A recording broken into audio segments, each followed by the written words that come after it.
This is the worst case scenario when you're a man facing prostate cancer. Things are very, very narrow in terms of my runway.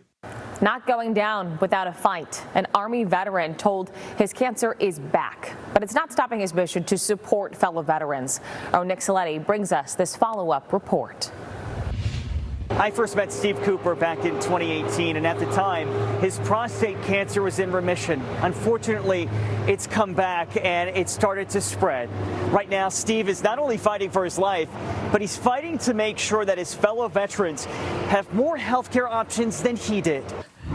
For veteran Steve Cooper, who spent 18 years serving in the U.S. Army, surrendering is never an option. Was very active doing the Ironman during radiation. Not even a life-threatening disease could stand in his way. I've got to push harder. In 2012, Steve found out he had stage 4 prostate cancer. It was a case of delayed diagnosis here at the Phoenix VA. This is where Steve was initially checked out. And they found abnormalities in his prostate, but never ordered the proper follow-up tests. So in 2017, he sued and won, but it was a bittersweet victory. Because of that delayed diagnosis, Steve's condition was now terminal. I don't know how to be Steve Cooper like I was before. I first met Steve back in 2018, speaking to him inside his Chandler home. Recently, I followed up with him. Sadly, he learned after a decade of remission, his cancer has spread. When you found out that this had spread to your lungs, what was your reaction to that? I think I'm still almost in the shock phase because it's only been a few months.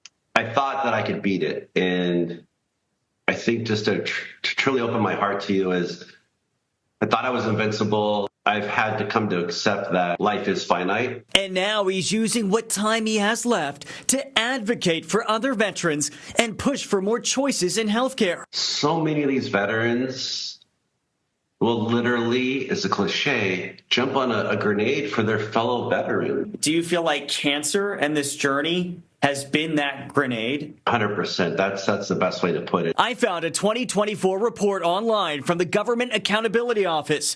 In part, it said the Department of Veterans Affairs met some but not all of the statutory requirements related to the administration of the Veterans Community Care Program.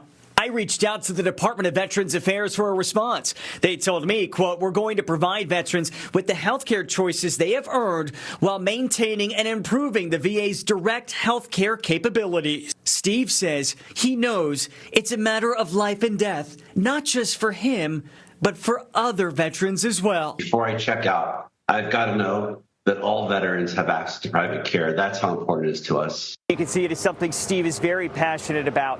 He's throwing his support behind the Veterans Access Act of 2025, which would expand healthcare options for our veterans and also streamline the process to make it easier. I'll continue to track that and the progress as it moves through Congress, also where Arizona's representatives stand on it. And of course, we will continue to follow up with Steve on his cancer journey. Reporting here from Phoenix, Nick Ciletti, ABC 15, Arizona.